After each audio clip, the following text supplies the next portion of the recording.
देखते हैं जी, screen share हो रही है आपसे। सो इसका क्वेश्चन नंबर वन रीड करो और बताओ कि क्वेश्चन नंबर वन में मिस्टर खिज़र क्या हो रहा है।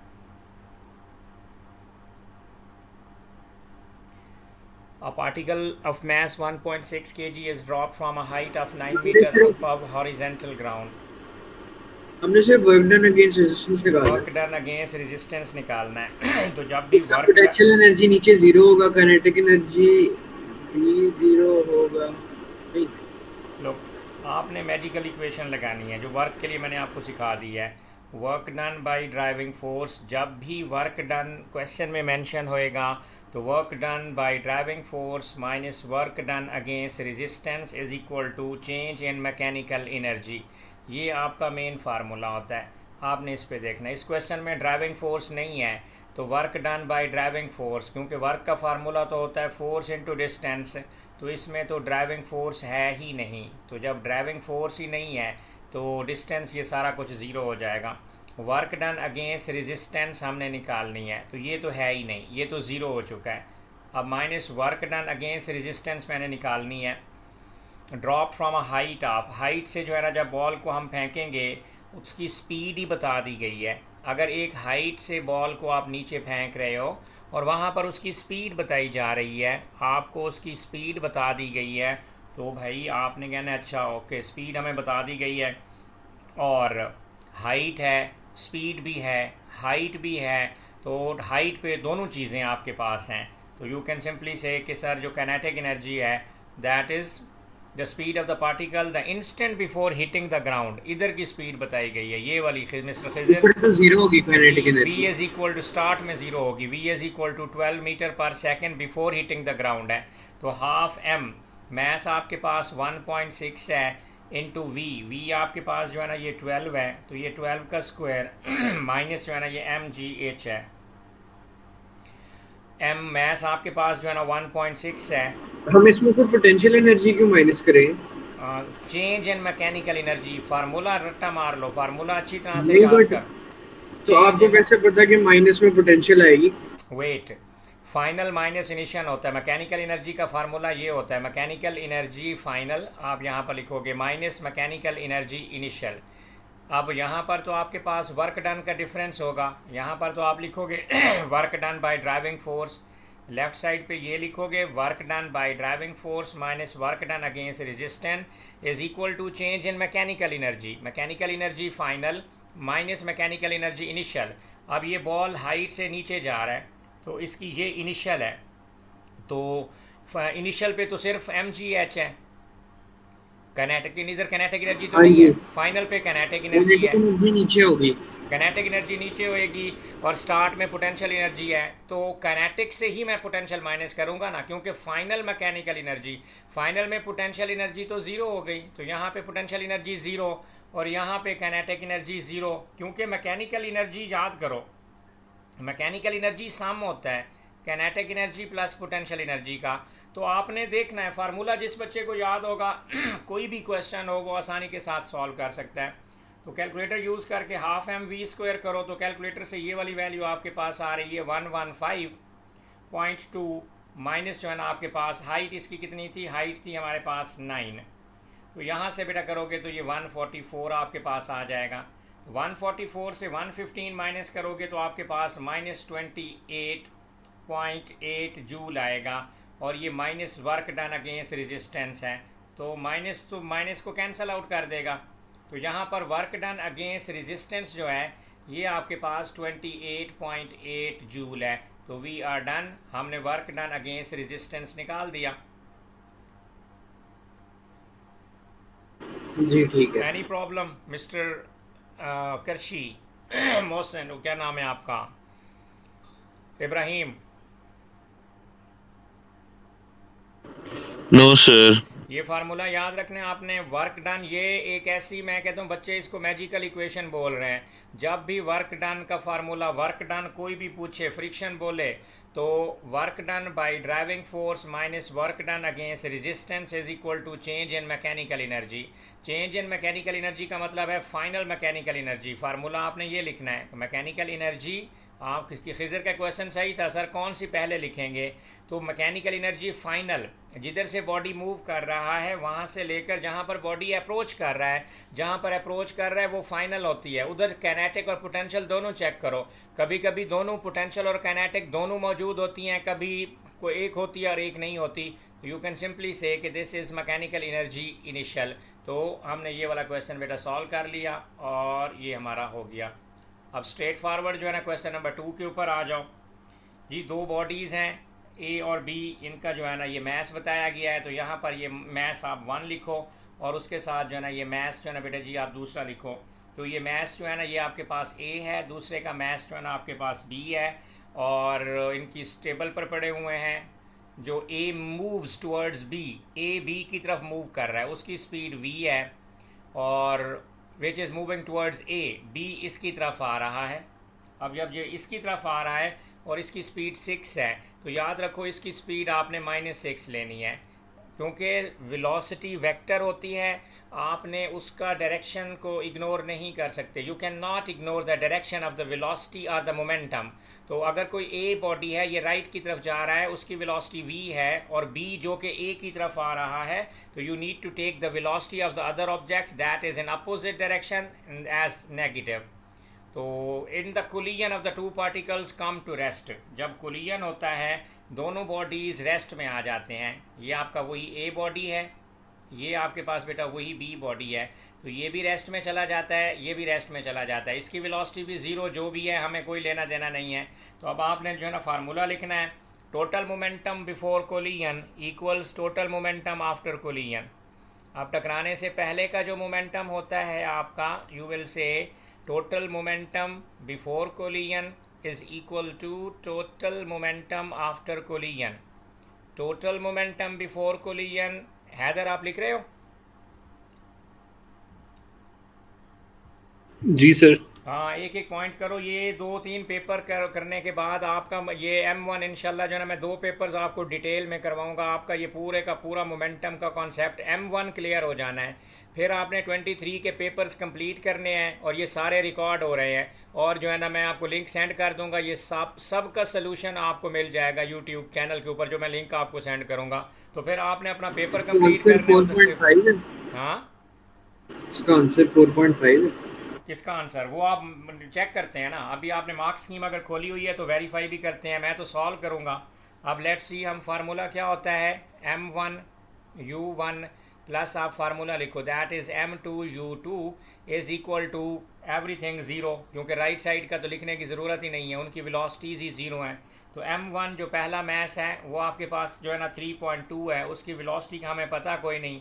जो मैस 2 है वो 2.4 है, लेकिन उसकी वेलोसिटी 6 है, लेकिन अपोजिट डायरेक्शन के अंदर है तो वो नेगेटिव आप ले लोगे। तो ये आपके पास आ जाएगा 3.2v इज़ इक्वल टू 6 को 2.4 से अगर आप मल्टीप्लाई करो तो ये आ जाएगा आपके पास 14.4।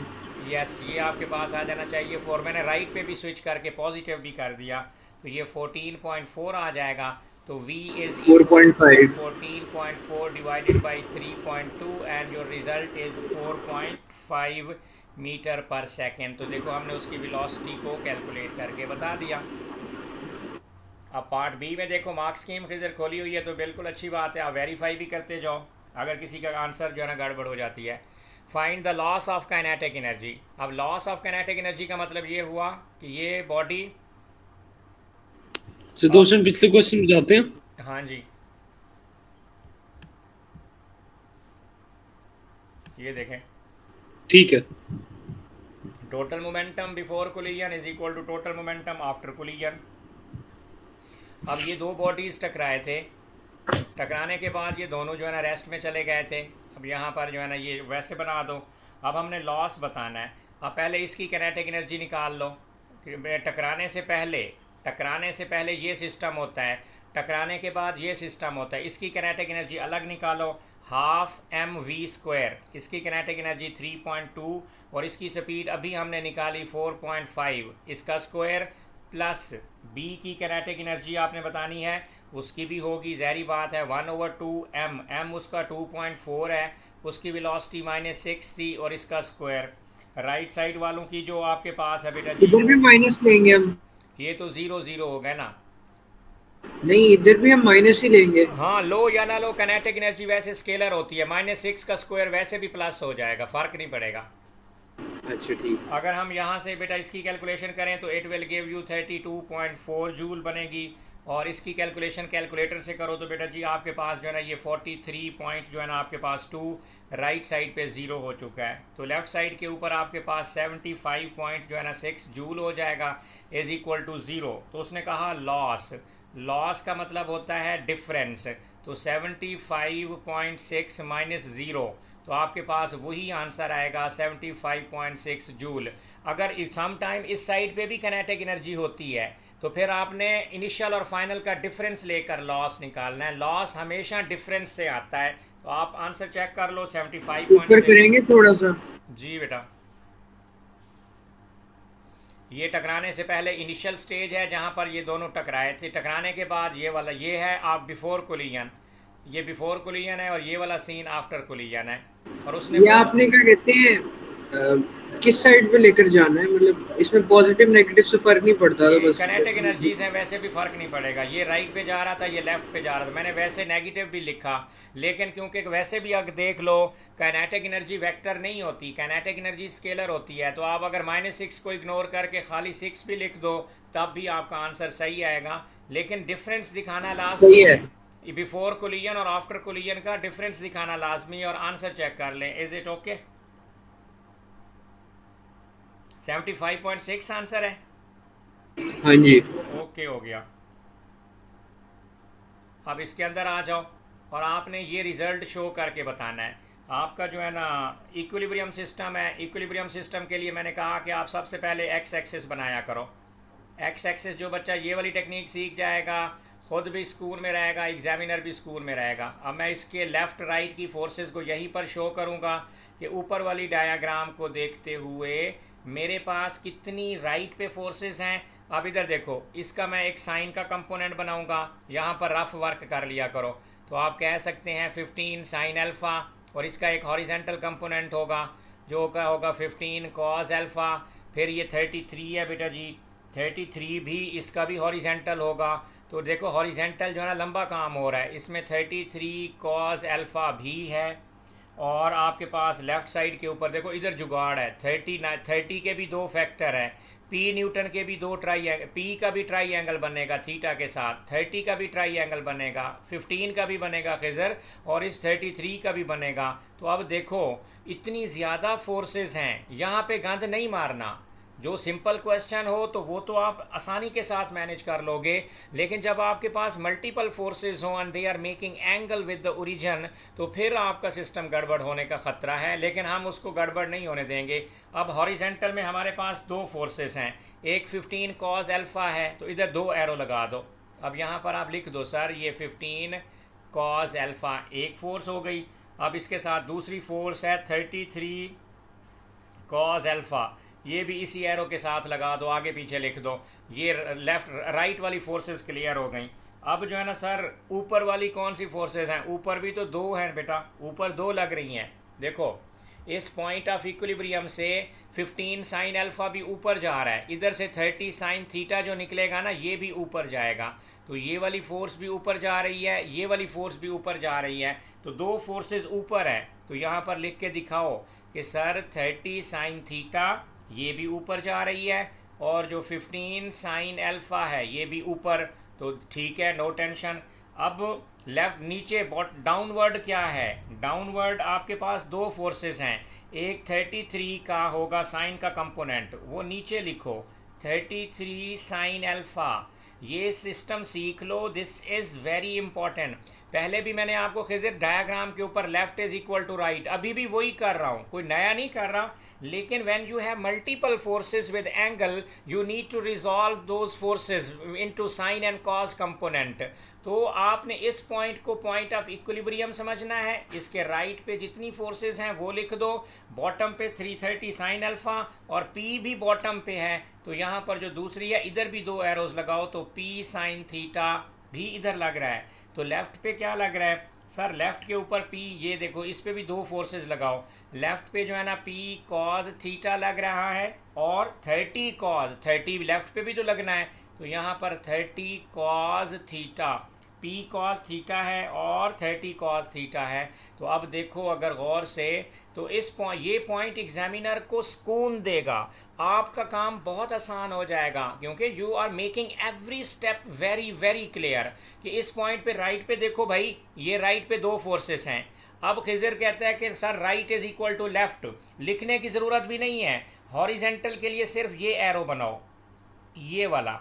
अब लेवल हमारा एडवांस हो चुका है, हमने बताना है कि अब now we are talking about the horizontal forces, mean इस पॉइंट के राइट वर्ड फोर्सेस और इस पॉइंट के लेफ्ट वर्ड फोर्सेस जो कि इक्वल होती हैं। तो हॉरिजेंटल में मेरे पास दो फोर्सेस हैं, तो I will write 30 cos theta, फिर लिखूंगा मैं प्लस P कॉज थीटा। ये लेफ्ट साइड मेरा क्लियर हो गया। राइट साइड पे मेरे पास फिर दो फोर्सेस हैं, यहाँ पर आप लिखोगे जी 15 cos alpha plus 33 cos alpha, तो यू विल से 33 कॉज अल्फ़ा। ये वाली खिजर इब्राहिम, ये वाली देखो tan अल्फ़ा, ये ट्राइंगल हमने बनाना है अपने एंगल्स को क्लियर करने के लिए, यहाँ पर बेशक बना लो। tan थीटा होता है अपोजिट ओवर एडजेसेंट, तो 4/3 ये हो गया, ये आपका 5 है। यहीं पर साइन अल्फ़ा अपना देख लो, साइन अल्फ़ा 4/5 होगा। जहाँ पर आपको कॉज चाहिए, cos alpha adjacent over hypo होगा, दैट वुड बी 3/5। ये मसला तो पहले हल कर लो। अब ये इक्वेशन 1 है, 30 cos theta plus P cos theta. अब अगर इधर से आप कॉज थीटा कॉमन ले लो, तो ये आपके पास आ जाएगा 30 प्लस P। ये भाई सिस्टम बहुत ही एडवांस करता है एग्जामिनर। अब अगर डायग्राम पे गंद मारते ना आप, तो ना तो आपको समझ आना था, कोई ना कोई कंपोनेंट आपका मिस हो जाना था। एक्स एक्सिस वाई एक्सिस दिखाने से आप दो सिस्टम अगर इस पॉइंट के राइट पे है तो दो एरो लगाओ, इस पॉइंट के ऊपर दो कंपोनेंट हैं, दो एरो लगाओ। इस क्वेश्चन में तो हर डायरेक्शन में दो दो कंपोनेंट हैं। देखो राइट पे देखो 15 कॉज अल्फ़ा, 33 कॉज अल्फ़ा। इससे लेफ्ट पे देखो P cos theta, 30 cos theta. इस पॉइंट के ऊपर देखो 15 साइन अल्फ़ा, 30 साइन थीटा। तो भाई यहाँ पे मैस अप हो जाना था तुम लोगों ने, तो इसलिए वो चीज़ आपकी बचवाना चाह रहा हूँ। तो 15 कॉस थीटा अल्फ़ा प्लस ये टोटल मिला के बेटा जी आपके पास कितना हो जाएगा। अब आप ये कहो कि सर कॉस अल्फ़ा कॉमन ले लेते हैं। अगर कॉस अल्फ़ा को कॉमन लें, 33 प्लस 15 कितना होता है? 33 प्लस 15 48। अब जहाँ पर सीधे हो जाओ, अब बताओ मुझे कॉस अल्फ़ा की वैल्यू ऊपर से देखो कितनी है खिजर, 3/5। तो यहाँ पर आप लिख दो 3/5 इंटू 48, और लेफ्ट साइड पे हमारे पास है cos theta into 30 plus P। अब यहाँ से आप राइट साइड सॉल्व करो, आपका ये आ जाएगा 28.8, और इधर से सिर्फ कॉस थीटा को सब्जेक्ट बनाओ, 30/P ये नीचे आ जाएगा। This is 30 plus P, equation number 1। यहाँ तक बताओ कोई प्रॉब्लम? हैदर, इब्राहिम, नहीं, आपने मुझे एक चीज तो बताई सर। हाँ जी खिजर, क्या पूछना चाहते हो? आपने क्या कहते हैं, जब लेफ्ट और राइट को इक्वल किया उसके बाद क्या किया? लेफ्ट और राइट को मैंने इक्वल किया, 30 cos theta plus P cos theta left side पे, इधर से कॉस थीटा मैंने कॉमन लिया तो लेफ्ट पे बच गया 30 प्लस P, ठीक है। हाँ जी ऐसे ही है। राइट साइड पे 15 कॉस अल्फ़ा और 33 कॉस अल्फ़ा को ऐड कर दिया, तो टोटल कॉस अल्फ़ा मैंने कॉमन लिया, 15 और 33 को ऐड किया, 48 आ गया। अब कॉस अल्फ़ा की जगह पे मैंने क्या लिखा, ऊपर देखो कॉस अल्फ़ा को अगर आप कॉमन भी लेते हैं तो वो प्लस हो सकते हैं आपस में।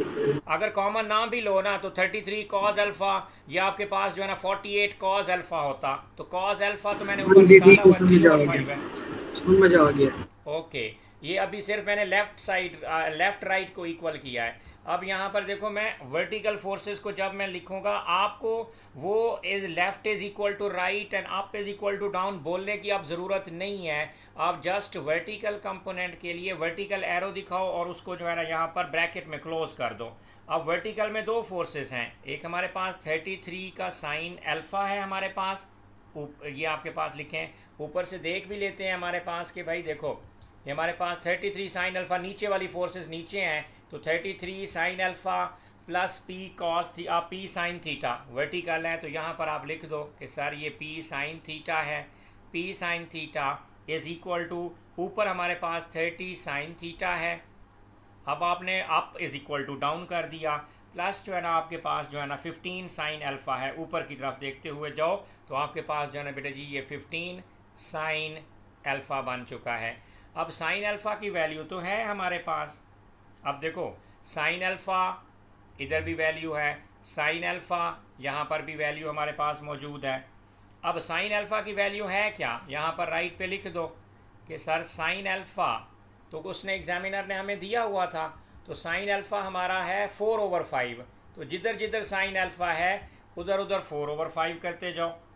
अब लेट्स सी ये 33 है, 33 साइन अल्फ़ा, अल्फ़ा तो 4/5, पूरा साइन अल्फ़ा 4/5 है, plus P sine alpha, sine alpha जो है ना ये पी साइन थीटा है, चेक कर लो गलती ना हो जाए, आपके पास यहाँ पर देखो नीचे थीटा है, ये पी साइन थीटा है, मैंने उसको मैं अपना खुद भी कर रहा हूँ तो चेक कर लूँगा। हाँ जी, साथ साथ ये करते जाओ, तो ये पी साइन जो है ना आपके पास जो है ये थीटा है, तो P sine theta as it is रहेगा हमारे पास, तो यहाँ पर आप जो है ना ये P sine theta as it is लिखोगे, राइट साइड पे 30 साइन अल्फ़ा आपके पास हो जाएगा, ये आपके पास हो गया जी 30 साइन अल्फ़ा, तो वही 4/5 है, और प्लस 15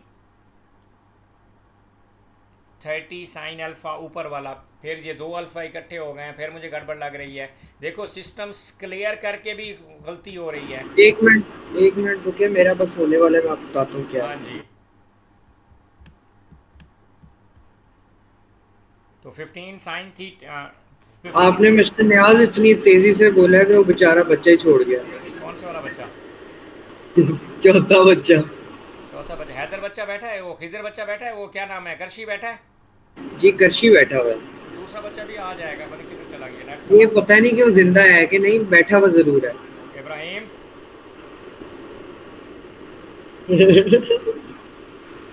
मिस्टर इब्राहिम आप हो? नहीं, क्लास रिकॉर्ड हो रही है इंसान बन के, मिस्टर न्याज वो बच्चा ही छोड़ गया। आ जाएगा, उसको छोड़ो तुम। पी साइन थीटा,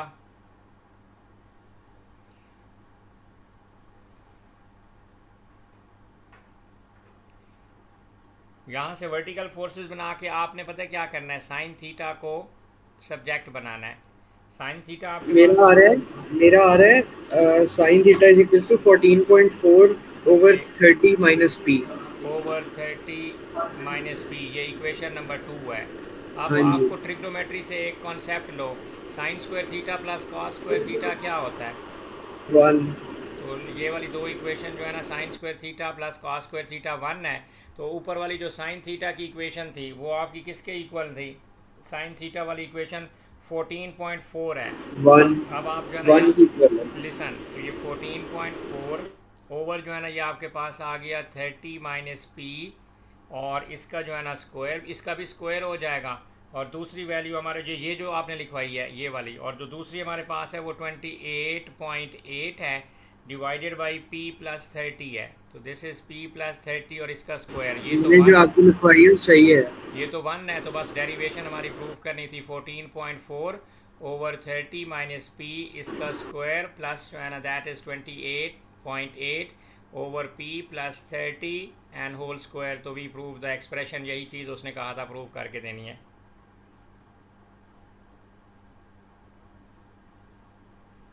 अब वो कह रहे हैं कि पी की वैल्यू अगर 6 हो तो यही एक्सप्रेशन उठा लो जो आपके पास ऊपर आपने प्रूव किया है, 14.4 इब्राहिम,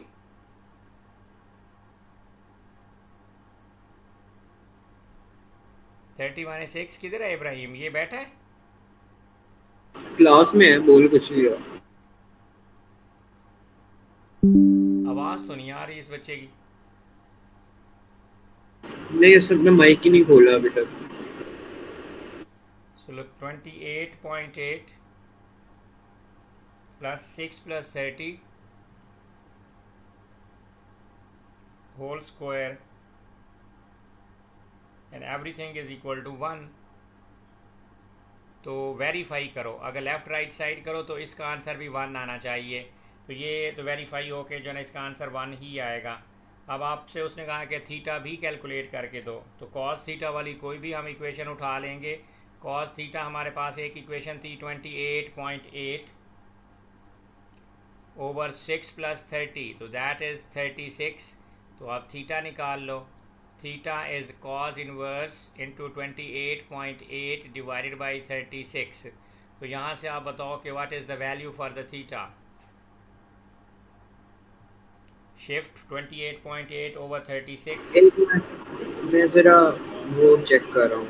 36.9 डिग्री आ रहा है।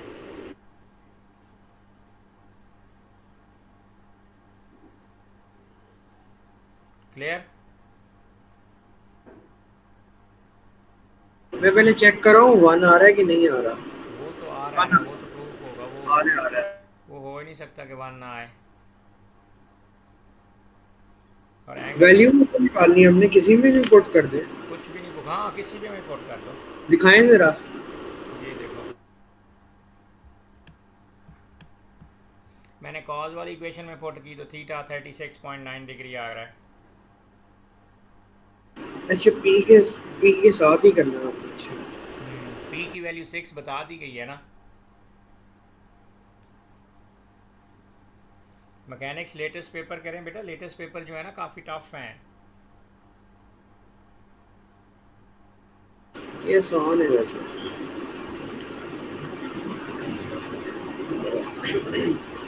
क्वेश्चन नंबर 4 देखें।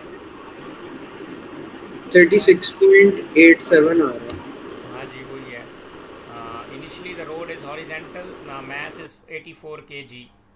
Initially the road is horizontal and he runs at a constant speed of 3 meter per second. The athlete produces a constant power. जब कांस्टेंट पावर पूछेगा तो सबसे पहले तो आपने रिजल्टेंट फोर्स लगानी है। रिजल्टेंट फोर्स हमारे पास होती है F इक्वल्स एम में। कांस्टेंट स्पीड है तो रिजल्टेंट फोर्स ज़ीरो हो जाएगी। अगर आपकी रिजल्टेंट फोर्स ज़ीरो हो जाए तो रिजल्टेंट फोर्स होती है ड्राइविंग फोर्स माइनस जो है ना frictional force, that is equal to zero. तो यहाँ से आप कह सकते हो कि दोबारा बता सकते हो क्या कह रहे हैं? ड्राइविंग फोर्स और फ्रिक्शनल फोर्स दोनों इक्वल हो जाएंगी। तो अगर आपकी ड्राइविंग फोर्स पहले निकालो, ड्राइविंग फोर्स का फार्मूला क्या होता है? वो तो होता है पावर ओवर वेलोसिटी। तो पावर आपके पास हाँ जी। 60 है, वेलोसिटी 3 है, तो वो ये आपके पास आ गई 20। तो इसका मतलब है कि ये 20 न्यूटन है, ये 20 न्यूटन है, तो फ्रिक्शनल फोर्स भी कितनी होगी? रेजिस्टिव फोर्स भी 20 न्यूटन ही होगी। That's it. सही है। अब पार्ट बी देखें। The athlete then runs up a 150 section of the road which is inclined at 0.8 degree. अब एथलीट जो है ना ये ऐसे रन कर रहा है, तो यहाँ पर इंक्लाइंड प्लेन बना दो आप। ये इंक्लाइंड प्लेन जो है ना यहाँ पर बेटा ये बन गई, और ये 0.8 है, दिस इज़ 0.8 डिग्री। अब यहाँ से जो है ना इंक्लाइन प्लेन आपके पास है। Athlete horizontal, the speed of the athlete of the start is and he now produces a constant driving force of 24 Newton. तो इसमें ड्राइविंग फोर्स भी लग रही है, तो यहाँ से जो है ना ये लेट्स सी ये ऐसे ये ऊपर की तरफ जा रहा है, और यहाँ पर जो डिस्टेंस है ये 150 मीटर का डिस्टेंस कवर करके इस पोजीशन पर आपके पास आ जाएगा। कह रहा है कि जी इस ट्राइंगल को, ये आपके पास ट्राइंगल भी बन जाएगी। तो ट्राइंगल जो है ना ये आपके पास हाइट है। अब आपने पहले तो इधर से हाइट को निकाल लेनी है पोटेंशियल एनर्जी के लिए। Sine 0.8 degree is equal to height over जो है ना ये 150 डिस्टेंस हो जाएगा। तो height is equal to 150 into sine 0.8 degree. तो यहाँ से हाइट हम निकाल लेंगे। एक मिनट रुकेंगे, सिर्फ सवाल जरा देख लो। हाँ सवाल देखो।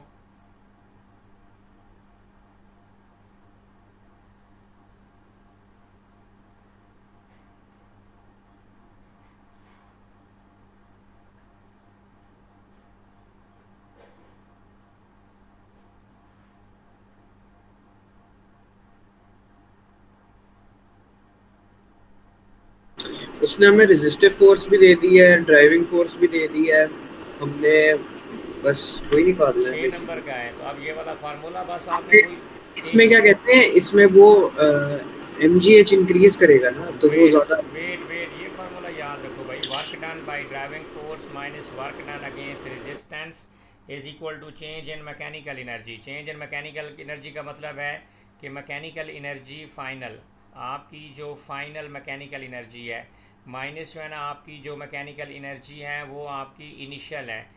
ये मेन फार्मूला है। और work done by driving force, हमारे पास ड्राइविंग तो फोर्स इसमें इनिशियल इनिशियल इसमें जो फाइनल होगी वो नीचे से ऊपर जा रहा है ना, तो यहाँ पर बस ये चेक करना पोटेंशियल है एनर्जी आपने। होगी। रिमेंबर, जहाँ से बॉडी स्टार्ट करे बस ये चेक करना है कि उधर कैनेटिक और पोटेंशियल में से कौन सी चीज़ है।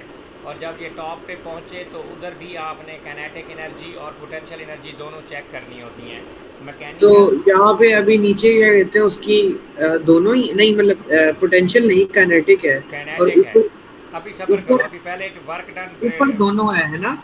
ये देखो, पहले work done by driving force निकलेगा, फोर्स इनटू डिस्टेंस। फिर वर्क डन अगेंस्ट रेजिस्टेंस निकलेगा, रेजिस्टेंस 13 न्यूटन है, डिस्टेंस दोनों के लिए 150 है, इज इक्वल टू फाइनल। तो फाइनल तो ये पोजीशन है, फाइनल पोजीशन के ऊपर क्या क्या है? फाइनल फाइनल क्या कहते हैं बेसिकली, एमजीएच होएगा सिर्फ। सिर्फ नहीं, दोनों, उधर स्पीड भी है। Sorry sorry sorry sorry, final पे दोनों होगा, इनिशियल पे सिर्फ एमजीएच होगा। इनिशियल पे सिर्फ कैनेटिक होगा यार। क्यों? इनिशियल ओ पे, सॉरी, काइनेटिक होएगा, सॉरी हाँ जी। सॉरी। तो इधर जो है ना, पहले तो आप लिखो एम जी एच, तो यहाँ पर हम लिखेंगे एम जी एच। एच ऊपर से हमने सब्जेक्ट बनाया हुआ है। दिस इज़ 150 साइन 0.8 और प्लस फाइनल पे हमारे पास काइनेटिक एनर्जी भी है, और वो है हाफ एम वी स्क्वायर। तो यहाँ पर आप लिखोगे हाफ एम वी का स्क्वायर, माइनस इनिशियल पे जो वेलोसिटी है वो भी सब्ट्रैक्ट की जाती है। तो 1/2 इंटू मैस इंटू इनिशियल पे स्पीड है 3, तो इसका स्क्वायर हो जाएगा। तो हमने एक्चुअली क्या निकालनी है, तो फाइंड द स्पीड, ये वाली स्पीड। तो अब इस फार्मूले से आपके डायरेक्ट आंसर आएगा, मसला ही कोई नहीं है। 6 नंबर है भाई, ये 6 मार्क्स। इस फार्मूले को छोड़ोगे तो फंस जाओगे। अगर ये फार्मूला आपने याद कर लिया, work done by driving force minus work done against resistance is equal to mechanical energy final minus mechanical energy initial. Mechanical energy दो एनर्जीज का सम होती है, ये याद कर लो। Mechanical energy is always equal to kinetic energy plus potential energy. Body जिधर से मोशन स्टार्ट करता है वो इनिशियल मैकेनिकल एनर्जी होती है, वहीं पे काइनेटिक और पोटेंशियल चेक करो। फिर टॉप पे चले जाओ, फाइनल पोजीशन पे दोनों चीज़ें चेक करो, जो है वो आपके पास आ जाएंगी। अब अगर इसको सॉल्व करते हैं 24 इंटू दिस थिंग माइनस ये वाली साइड, तो यहाँ से आपके पास बेटा जी आ जाएगी। अभी निकाल रहा हूँ मैं। आप ये निकालो और फिर मुझे बताओ। डायरेक्ट ये आपके ऊपर है, और यहाँ से वी को सब्जेक्ट बनाकर आप आंसर बता दें, और 6 नंबर आपको मिलेंगे। 6 मार्क्स क्वेश्चन, वेरी इंपॉर्टेंट।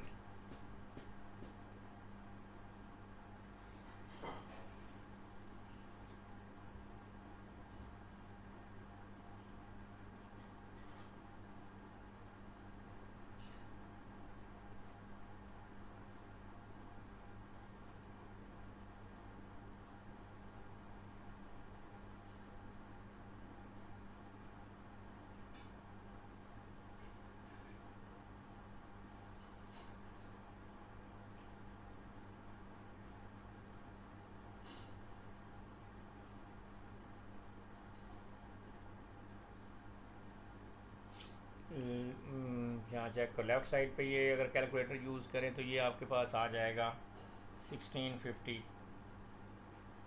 मेरा आ रहा है 5.2 नहीं, समथिंग। गलत आ रहा है तुम्हारा। क्यों? इधर भी कैलकुलेशन करो तो 1650 आ रही है, और राइट साइड के ऊपर जो है ना आपके पास एम जी एच साइन 0.8 है।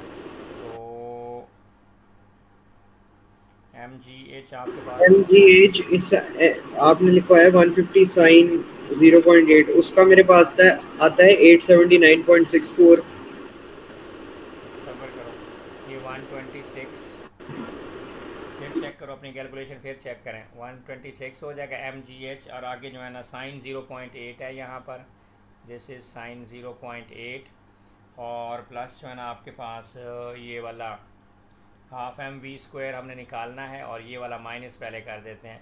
तो आपके पास ये माइनस, इसका आंसर आ जाएगा आपके पास, मैथ्स 84 डिग्री है, तो यहाँ पर आपके पास आ जाएगा 378 प्लस जो है ना हाफ एम वी स्क्वायर, तो 84 का हाफ 42, वी स्क्वायर आ जाएगा। तो ये सारा कुछ अगर इधर ले अंडर रूट के अंदर तो आपके पास ये आ जाएगा 1650। अगर आप यहाँ पे कैलकुलेशन में आपको रास्ता दिखाता हूँ, फिर आप कैलकुलेटर से यूज़ करो। तो आप 1650 यहाँ पे अगर आप मैं एक करते हो, मिनट कर रहा हूँ जरा। जैसे 1650 प्लस जो है ना ये आपके पास आ जाएगा 378 माइनस जो है ना ये यही 126 और इसके साथ जो है ना डबल ट्रिपल ज़ीरो और साइन जो है ना 0.8 डिवाइडेड बाई 42। और सारे का आंसर अगर आप अंडर रूट के अंदर ले जाओ और कैलकुलेटर से ये सारी वर्किंग करने के बाद अंडर रूट लें तो ये आपके पास आ जाएगा 2.53 मीटर पर second. This is your velocity. और यहाँ से आप आंसर चेक कर लो और ये वाली वर्किंग हाँ है। जी मेरा सही आ गया, 2.53 आ रहा है। हाँ जी, तो ये आंसर है बेटा आपके पास। तो ये वाली 6 नंबर कम्प्लेक्स कैलकुलेशंस के एग्जामिनर देता होता है। अब यहाँ पर फिर हमारे पास जो है ना ये वाला आ गया रेजोल्यूशन टाइप वाला क्वेश्चन। तो 0.6 kg है। तो सबसे पहले जो है ना इसके ऊपर नॉर्मल रिएक्शन फोर्स जो है ना ये ऊपर की तरफ एक्ट करेगी। आर जो है ना इसके ऊपर एक्ट करेगी। आर के अपोजिट जो होता है ना वो एम जी कॉस थीटा होता है। तो यहाँ पर जो है ना ये जो होगा यहाँ पर आप लिख सकते हैं कि sir this is M G cos theta, मतलब कॉज 35 डिग्री। उसके अलावा एक और फोर्स है, पी न्यूटन की फोर्स लग रही है। पी न्यूटन की जो फोर्स आपके पास लग रही है भाई वो पी कॉज 35 है, तो ये ऊपर लगेगी। तो यहाँ पर ये लिख दो कि ये पी कॉज 35 डिग्री यहाँ पे लगेगी। ये बॉडी ये रफ कैसे हो है, सकता है? फ्रिक्शन है, तो यहाँ पर तो इसके ऊपर म्यू आर भी इधर तो ऊपर। फिर इस तो फिर हाँ, यहाँ क्यों लगेगा p cos 35? क्योंकि ये देखो ये एंगल आपके पास यहाँ पे बन रहा है तो ये एंगल भी 35 डिग्री है। हाँ जी। तो ये वेट का कंपोनेंट नीचे की तरफ एक्ट करेगा उसकी एरो, तो यहाँ पर ये आ जाएगा M G sine 35। This is M G. नहीं पर p वाला कैसे? आपने p cos 35 वहाँ क्यों लगाया है? क्योंकि एंगल उसके साथ जो कंपोनेंट है वो इसका अलोंग द स्लोप लगेगा ना पी कॉस 35। जो पी का जो साइन 35, पी का जो आपके हाँ पास है। हाँ ठीक है समझ आ गई। हाँ जी, अब ये आर ऊपर है और इसके ऊपर जो इसका इधर ट्राइंगल बनाऊंगा ना तो इसके ऊपर वर्टिकल कंपोनेंट ये वाला नीचे की तरफ इधर से लगेगा साइन का कंपोनेंट। यहाँ पर अगर आप इसको देखो और यहाँ पर आप एरो बनाओ ऐसे, तो ये आपके पास पी साइन 35, यहाँ पे आपके पास पी साइन 35। ये एक्चुअली ये ट्राइंगल पी का जो है ना जो बनता है, तो पी की अब इक्विलिब्रियम पोजीशन आपके पास बन चुका है। ये भी 6 मार्क का क्वेश्चन है, गौर से देखो। अब यहाँ पर आप जो है ना इधर भी आपने फोर्सेस को डिवाइड कर देना है। अब यहाँ पर बताओ हॉरिजेंटल फोर्सेस आइडेंटिफाई करो। ये आपके पास जो है ना यहाँ पर जो आपने mg sin थीटा क्यों किया, mg sin 35 क्यों किया? ये तो वो वेट का कंपोनेंट है। वेट तो हमेशा नीचे एक्ट करता है। mg sin 35। M G sine 35 इस बॉल का अपना वेट है जो कि हम रिजॉल्व करते होते थे ऐसे एम जी कॉस थीटा ऐसे, और ये वाली जो ट्राइंगल बनती होती है एम जी साइन 35 ही बनेगी। हाँ जी, तो आप उसको उधर लिख रहे हैं? ये इधर लिखूंगा ना इसके साथ अलोंग द स्लोप। यहीं पे तो बच्चे को फंसाता है एग्जामिनर। मैं यहाँ पर अब उसके सारे मसले उसकी सारी तकलीफ़ें दूर कर दूंगा। अब जो हॉरिजेंटल फोर्स पे जो है ना मेरे पास जो हॉरिजेंटल फोर्सेस आपके पास बन रही हैं, अब ये एक एम जी साइन 35 मेरे पास ये एक बन रही है हॉरिजेंटल। अब यहाँ पर मैं जो और है ये ना जो आपने लगाया हुआ p sin 35 ये कहाँ से आया? एक मिनट, एम जी साइन 35 मैं यहाँ पे लिखूँगा इस पॉइंट के लेफ्ट पे। अब क्या पूछ रहे हो? p sin 35। पी के जब दो पी 35 पे एक्ट कर रहा है, पी के भी तो दो कंपोनेंट होंगे। पी कॉस 35 अगर इधर लग रहा है तो पी हाँ साइन 35 भी तो होगा ना। एक चीज़ का एक कंपोनेंट तो नहीं होता, दो होते हैं।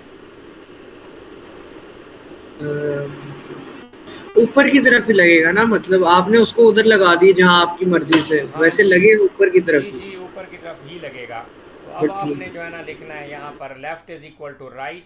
तो पहले जो है ना आप लिख दो अपवर्ड फोर्सेस। तो यहाँ पर एरो ऊपर की तरफ बनाओ, मैं यहाँ पे दिखा रहा हूँ। जगह वैसे बहुत है, इस जगह को ये आपके पास गुम जाएगी। तो यहाँ पर जो है ना मैं ऊपर की तरफ लिखता हूँ। ऊपर की तरफ जो आपके पास आर है, आर इज इक्वल टू 9।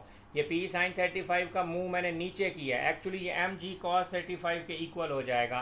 तो आपके पास आर जो होता है ना वो हमेशा एम जी कॉस 35 डिग्री है एंगल के साथ, और साथ इसमें पी साइन 35 डिग्री भी लगेगा। तो ये आपके पास इक्वेशन नंबर 1 बन गई आर की। अब नीचे आ जाएं। अब आपने जो है ना ये मैंने अप ये डाउन किस कर किया दिया है। आपने? अब मैं क्या बोला है, नहीं, ये आपने आर को क्या मतलब? आर आर किस जो लिए? है ना ऊपर की तरफ लग रहा है इस बॉल के। आर की फोर्स, नॉर्मल रिएक्शन फोर्स ऊपर की तरफ होती है, हाँ जी। वो तो ऊपर ही जा रहा है। पी साइन थीटा नीचे की तरफ एक्चुअली चल रहा है। तो पी जो ये आपको 35 कैसे डिग्री, पता नीचे की तरफ ऐड कर रहा है?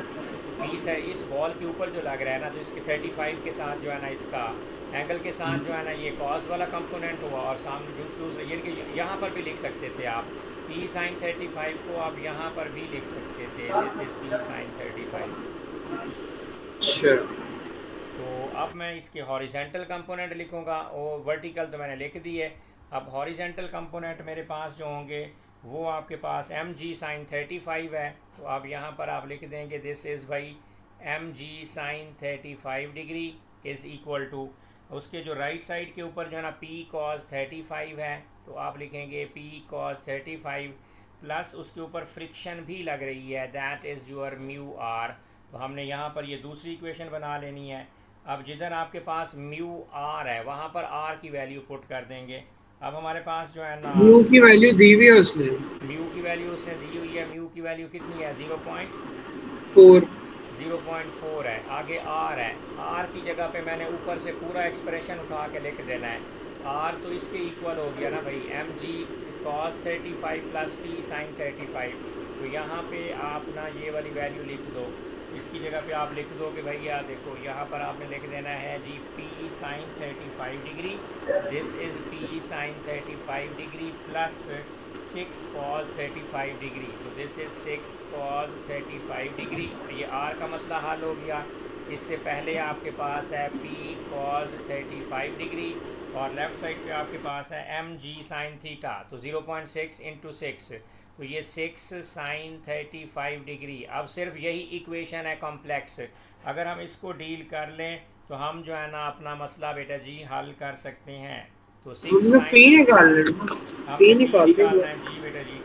पी रहता है इसमें अननोन, बाकी सारा का तो निकाल लिया। बाकी सारा काम तो हमारा पास ये 0 पॉइंट जो है ना ये 4 है। अगर मैं इधर से p को सब्जेक्ट बना लूँ तो यहाँ पर ये मेरे पास यूँ इक्वेशन बन सकती है। p को अगर मैं सब्जेक्ट कॉमन ले लूँ तो 0.4 साइन 35, ये 6 मार्क का क्वेश्चन है, ये 0 पॉइंट साइन 35 प्लस जो है ना बेटा जी यहाँ पर अगर आप ले लेते हो this is cos 35 and this is equal to 6 sine 35 degree, और माइनस जो है ना दिस इज़ 2.4 कॉज 35 डिग्री। मुझे p को सब्जेक्ट बनाना है, तो p को अगर मैं सब्जेक्ट बनाऊंगा तो ये मेरे पास आ जाएगा 6 sine 35 degree minus 2.4 cos 35 degree divided by 0.4 sine 35 degree plus cos 35 degree. अगर आप यहाँ पर इसको डिवाइड करें तो p का जो आंसर आपके पास आना चाहिए कैलकुलेटर की मदद से, ये सारा कुछ कैलकुलेटर से करें तो आपका आंसर आएगा 1.4071। सारा कुछ लिख के जो है ना, तो p की जो मिनिमम वैल्यू आपने बता देनी है जी सर, वो होगी 1.41। This was the result examiner जो हमसे चाह रहा था। चेक कर लो आंसर।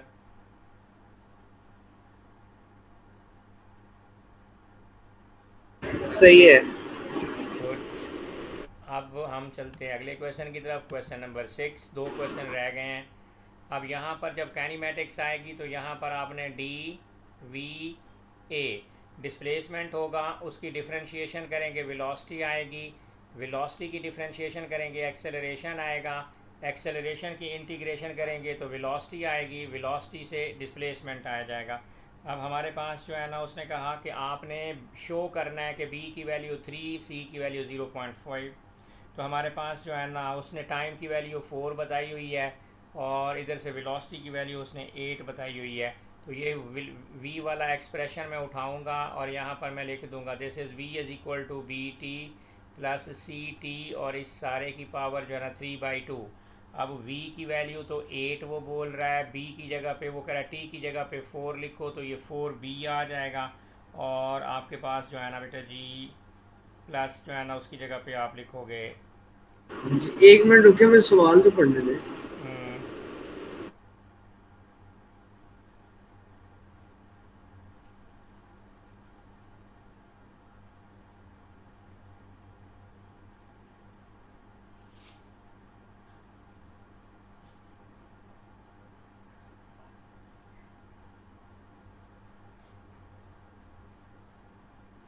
साइमल्टेनियसली सॉल्व करनी है तो दोनों वैल्यूज डाल दिया। तो ये आपके पास वैल्यू आ जाएगी, इसकी एक इक्वेशन बन जाएगी b plus 2c is equal to 2, equation number 1। दूसरी दफ़ा जो है ना टाइम की वैल्यू 9 रखनी है और वेलोसिटी की जगह पे 13.5 रखना है। तो यहाँ पर आप इस इक्वेशन के अंदर जो है ना ये वेलोसिटी की जगह पे 13.5 रख दें, और अब b की जगह पे उसने जो है ना टाइम की जगह पे 9 रखा है और b की जगह पे 9b हो जाएगा। ये 9b प्लस c और t की जगह पे 9 और इस सारे की पावर 3/2। तो इधर से जो आपके पास हमारे पास वैल्यू आ जाएगी 13.5 राइट साइड पे है, तो अब यहाँ से ये 3 निकलेगा, तो यहाँ सर 9b प्लस 3 का square 27c is equal to 13.5। तो हमने c को सब्जेक्ट बनाना है, तो इधर से c को सब्जेक्ट अगर बना लो तो c इज इक्वल टू 13.5। जरूरत नहीं, मैं कर देता हूँ, कैलकुलेट कर लेता हूँ। बस कैलकुलेटर से ये वाली चीज़ कर लो और उसके बाद आंसर निकाल लें।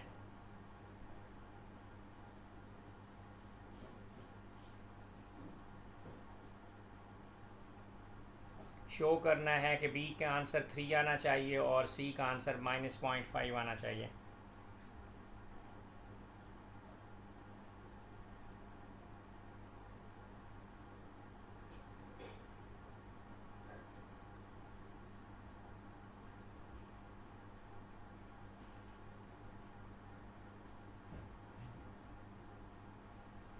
आपका बी 3 आना चाहिए।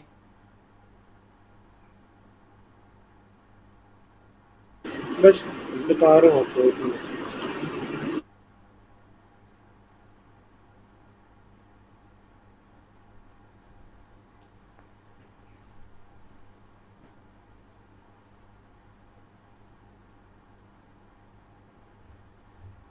B3 है और वो है -1.5, सॉरी -0.5।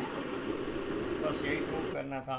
अब अगर टाइम 1 हो तो एक्सेलरेशन की वैल्यू बतानी है, तो v is equal to time अगर तो हम पहले इसको क्या कहते हैं, वेलोसिटी की जो हमें दी हुई है इसमें b और c इनपुट करके हम इससे क्या कहते हैं एक्सेलरेशन की वो निकालेंगे डेरिवेट करके। हाँ उसके जी, बाद उसके अंदर टाइम 1 डालेंगे तो जो आंसर आएगा वो उसके एक्सेलरेशन अगर होगा। हम डेरिवेटिव निकाल दें dv/dt करें तो वो एक्चुअली तो ये एक्सेलरेशन बन जाएगा। 3 ये होगा 3 ये हो जाएगा 3 - 3/4 -1/2 t की पावर 1/2। -3/4 और पावर 1/2। अब अगर t की जगह 1 पुट कर दो तो कैलकुलेटर के तो ऊपर 3 3 माइनस माइनस 3/2 तो 1, तो फाइनल 3 आंसर आ जाएगा 3/4 9/4। 1 की पावर 1/2 9/4। दैट इज चेक भी कर लो, आंसर भी यही होगा। आंसर आंसर आंसर 2.25 है। हैं 2.25। तो एक ही बात हो गई ना, 9 को 4 से डिवाइड करो 2.25 ही तो आएगा। हाँ सही है। अब अगर वो कह रहा है कि एट रेस्ट, तो यहाँ पर आप लिख दो कि अगर हम रेस्ट की बात करते हैं तो वेलोसिटी तो ज़ीरो हो जाती है। अब जो वेलोसिटी की इक्वेशन थी that was 3t minus 1/2t, और इस सारे इसमें क्या है, क्या रहा वो कह रहा है कि find the positive value of t when p is at instantaneous rest. Instantaneous rest का मतलब है कि वेलोसिटी ज़ीरो है, तो ये सारा कुछ बेटा ज़ीरो किया। तो यहाँ से t कॉमन ले लो, जब आप यहाँ से t कॉमन ले लोगे तो ये बन जाएगा 3 माइनस जो है ना 1/2 t power 1/2 is equal to 0। एक दफ़ा t का आंसर 0 आएगा और दूसरी दफ़ा t का आंसर आप निकालोगे 3 माइनस 1/2 t, और इस सारे की पावर जो है ना that is 1/2 and this is equal to 0। तो राइट साइड पे ले जाओ 1/2 3 ये वाला 1/2 समझ t नहीं आया। 1/2 इज इक्वल टू 3। दोनों साइडों पे स्क्वायर ले लो, इधर भी स्क्वायर ले लो, तो ये आपके पास आ जाएगा 1/4, इधर से 9 हो जाएगा। तो t is equal to 9 multiplied by 4, तो दैट इज़ 36। तो 36 सेकेंड ये वो वाला टाइम है जो वो आपसे पूछ रहा है 5 मार्क का। लेकिन आगे वो कह रहा है कि डिस्टेंस भी निकालना है। अब ये जो मुझे जरा 36, समझा देंगे, मुझे समझ नहीं आया। ये देखो रेस्ट पे वेलोसिटी 0 होती है। Find the value of t1 p is at instantaneous rest and find the distance of p from or at that instant. Rest पे velocity 0 होती है। हाँ जी। तो मैंने वेलोसिटी वाले एक्सप्रेशन को इक्वल टू 0 कर दिया और इधर से टाइम निकाल लिया। अच्छा ठीक है। ठीक है, तो ये टाइम निकल आया 36। अब हमने जी। डिस्टेंस निकालना है। टाइम हमारे पास 36 है, तो डिस्टेंस वेलोसिटी की इंटीग्रेशन करने से आता है। हाँ जी ऐसे ही है। तो और उस इक्वेशन में हम टाइम डालेंगे और उस टाइम नहीं, ये आपने निकालेंगे, लिमिट उसकी क्यों रखा है? लिमिट अप्लाई कर देंगे। लिमिट क्यों लगानी है? इंटीग्रेशन विद लिमिट ही होती है। क्या मतलब? 3/2 dt। अब इसकी आप इंटीग्रेशन करो और उसके ऊपर लिमिट ये मॉडुलस लगा दो। नहीं तो आपने लिमिट क्यों लगाया है? टाइम इंटरवल 36 तक है, तो 0 से 36 तक मुझे लिमिट मिल गई है। अब मैं इसकी इंटीग्रेशन करता आप हूँ। सीधा सीधा ऐसे नहीं कर सकते थे कि नहीं आप नहीं नहीं नहीं, सीधा सीधा आमिर खान ने कहा था सर सीधा सीधा आप लोगों को समझ नहीं आता। नहीं नहीं, मैं कह रहा हूँ कि आप क्या कहते हैं वो करते हैं, आप बस क्या कहते हैं उसको इंटीग्रेट करें किसके लिए, डिस्टेंस के लिए इक्वेशन निकालें, उस इक्वेशन में टाइम 36 डाल दें। नहीं, वो भी आप ट्राई करके देखना। अभी यहाँ से जो आपके पास फाइनल इंटीग्रेशन बेटा जी आ रही है वो ये है। अब यहाँ पर वैल्यू पुट करके आप देख लो, तो ये मेरे पास बन रही है। मुझे जब इंटीग्रेशन आती है मुझे कोई टेंशन ही नहीं है। हम मैथ्स के लोग हैं भाई, और मैथ्स के लोगों को इंटीग्रेशन ना आए तो फिर मज़ा तो नहीं आएगा। 5/2 लिमिट है 0 से लेकर 36 तक। मुझे नहीं आती है। अब 0 जो है ना ख़त्म हो गया, अब 36 इसमें पुट करो। अब यहाँ पर देखो 3 इंटू जो है ना यहाँ पर 36 इसका स्क्वायर ओवर ऊपर 2। करेंगे तो नजर नहीं आ रहा है। एक मिनट, टी जो है ना ये 36 और इसकी पावर 5/2। अब क्या कह रहे हैं, ऊपर क्या चाहिए तुम्हें देखने के लिए? थोड़ा सा नीचे करें ना, थोड़ा सा नीचे करें, मैंने एस वाली इक्वेशन देखनी है। ये वाली। हाँ जी। इसकी मैंने इंटीग्रेशन भी कर ली, वैल्यूज़ भी पुट कर दी। अब कैलकुलेटर के अंदर जब ये वाली कैलकुलेशन मैं कर रहा हूँ तो ये वाली 3 इंटू 36 का स्क्वायर ओवर 2 माइनस 1/2 36 की पावर 5/2, तो मेरे पास बेटा जी आंसर आ रहा है 388.8 metre. This is the distance. अब आप अपने तरीके से भी निकालना चाहो तो निकाल लो, पहले आंसर चेक कर लो।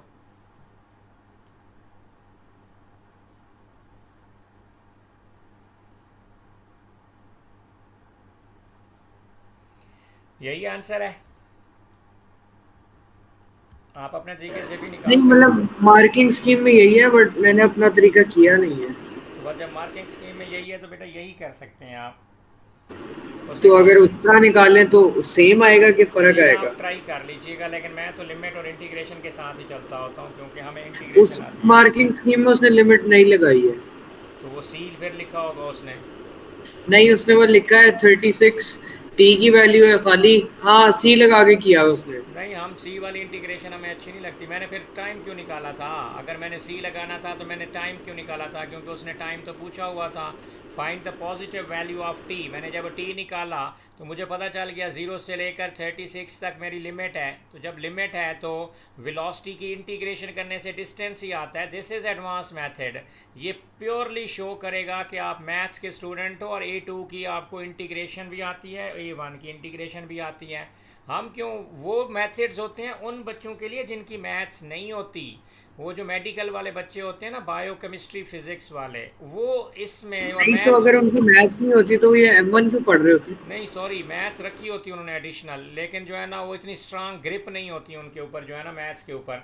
तो वो फिर जो है ना हल्के अच्छा, फुल्के मेरे जो है। पास नहीं है वो ग्रिप। हाँ, मेरे पास नहीं है वो ग्रिप। तुम्हारे पास तो वो ग्रिप होनी चाहिए ना। तो अगर देखो, जब वो वापस आएगा ना तो डिस्प्लेसमेंट हमेशा ज़ीरो होता है। अब लाहौर से इस्लामाबाद जाओ, इस्लामाबाद से वापस आओ, डिस्प्लेसमेंट ज़ीरो होगा। तो अब आपने जो है ना इंटीग्रेशन जो हमने की थी, इंटीग्रेशन हमारे पास थी 3/2 टी का स्क्वायर माइनस जो है ना 1/5, ये ऊपर से ही उठा लेनी है आपने। टी की पावर जो है ना 5/2, फाइंड द स्पीड, उसने कहा स्पीड निकालनी है। और जब रिटर्न्स टू ओरिजिनल पोजीशन तो displacement is always equal to zero. तो मुझे यहाँ से टाइम निकालना है, तो मैं टी स्क्वायर को ले लूँगा यहाँ से कॉमन, तो ये बन जाएगा 3/2 माइनस जो है ना ये आपके पास आ जाएगा 1/5। टी की पावर जो है ना ये 1/2 बच जाएगा, इज़ इक्वल टू ज़ीरो। तो टी एक साइड पे टी मुझे इस ज़ीरो। पार्ट की समझ नहीं आई मुझे। मैंने रिटर्न्स टू ओरिजिनल पोजीशन है ना, डिस्प्लेसमेंट जितना जाओ वापस आओ तो वो ज़ीरो हो जाता है। हाँ जी, ऐसी है। तो तो वेलोस आपने आपने क्या कहते हैं जो टी सॉरी डिस्प्लेसमेंट वाली इक्वेशन है उसको जीरो कर दिया। ज़ीरो को इक्वल कर दिया है मैंने। उसको जीरो कर तो दिया, तो उसमें आपने टी क्यों निकाल रहे हैं? मैं बताता हूँ टाइम क्यों निकाल रहा हूँ। मैंने स्पीड निकालनी है, पहले टाइम। उसने स्पीड मांगी है ना हमसे सीधा सीधा। तो स्पीड बेटो पहले टाइम निकलेगा ना तो फिर मैं इक्वेशन लगाऊंगा वी वाली, उसमें टाइम की वैल्यू पुट करूंगा ना। पहले तो मुझे टाइम चाहिए ना बच्चे। रिमेंबर टी इज इक्वल आप टू। इसमें वेलोसिटी वाली इक्वेशन से नहीं कर सकते? सबर करो, वही करूंगा। देखो अब मैं क्या करने जा रहा हूँ, मैं क्या करना चाहता हूँ पहले तो ये देखो। ये अब आपके पास जो है ना वन, ये टी की पावर 1/2/5 है।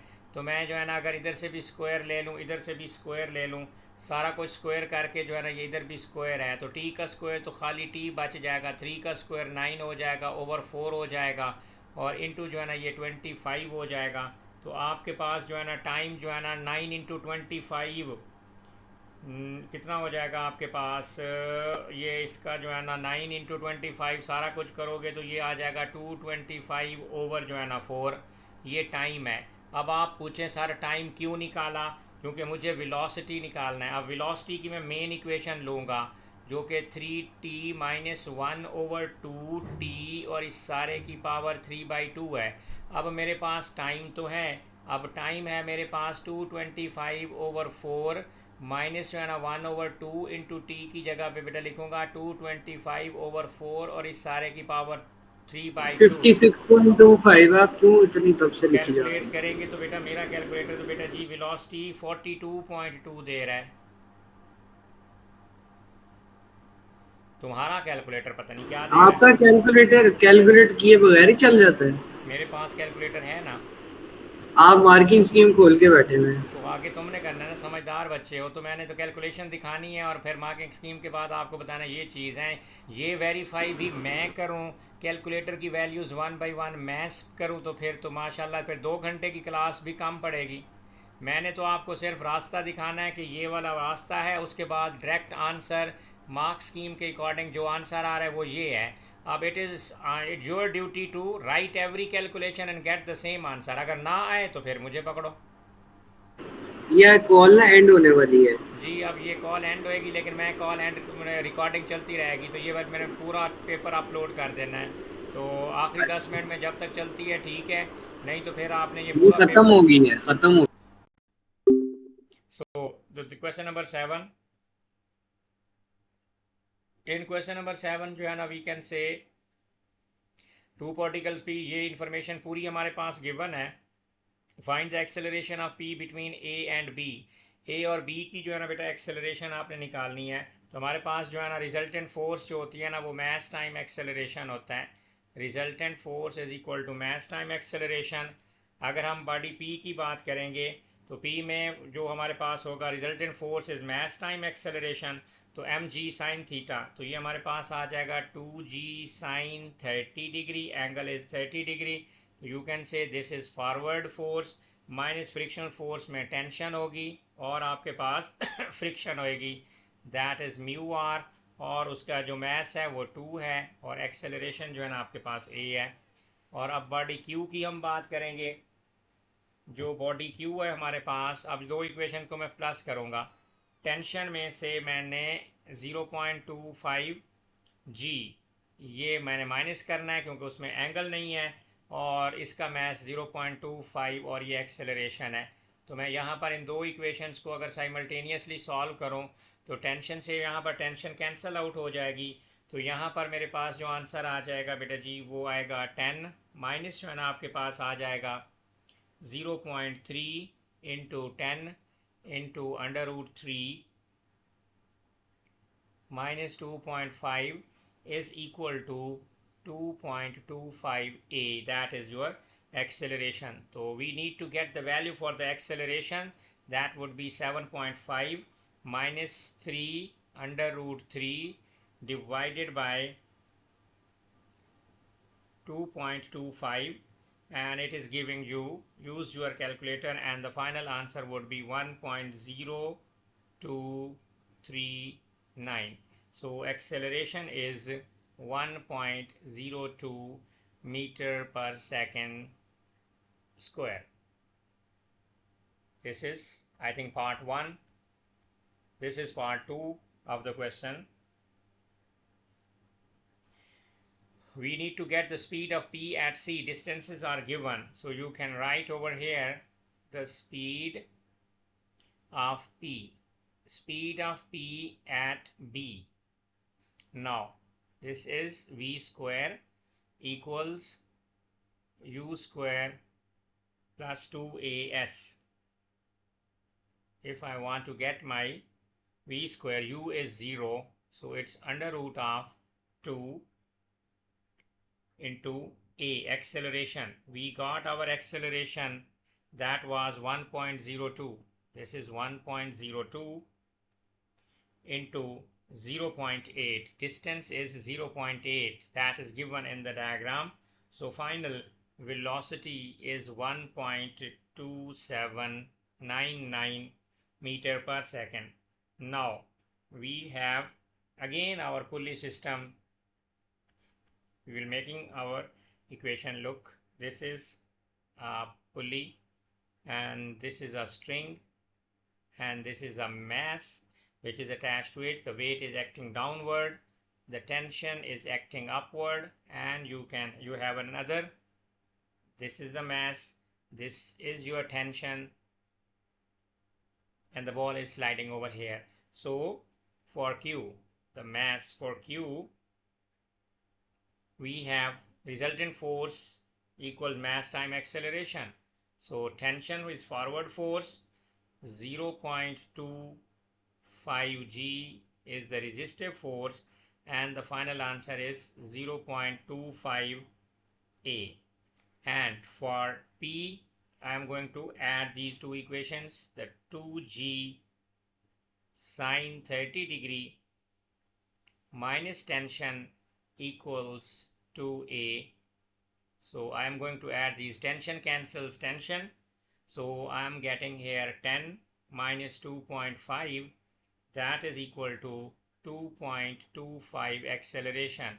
So final acceleration will be 10 minus 2.5, this is 7.5 divided by 2.25, and it will be like 10 by 3 meter per second square. This is our acceleration. Speed of P at C. So we are still left speed of P at C. So V equals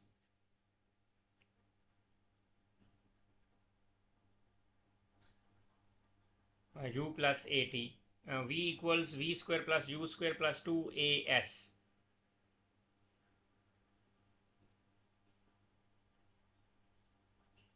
So we have values like velocity 2AS,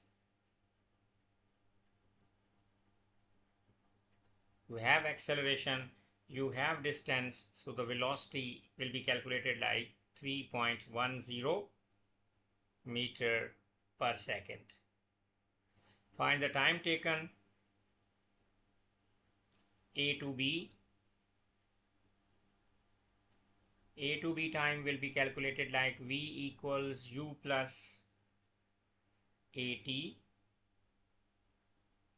2 is 0, and then acceleration is, the final expression was 10 minus, in exact form was 3 into t, and velocity is calculated as, this was 80 minus 32 under root 3 divided by 15 and whole under root. So here time will be calculated t1, that is, use your calculator, 1.25 second. Now B to C, if we consider this motion from B to C, again V equals U plus AT, and your T2 will be equal to V minus U over A.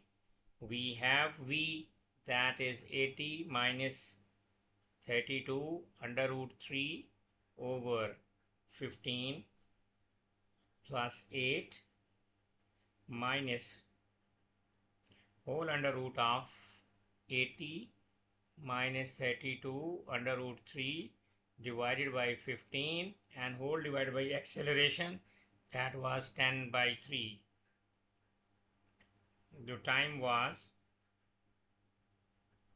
0.5473.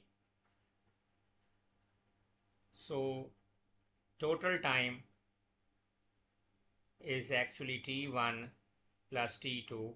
When you add these two times, first was 1.25 plus 0.547. So the final time is 1.80 second for 3 significant figures. I think we are done with this paper.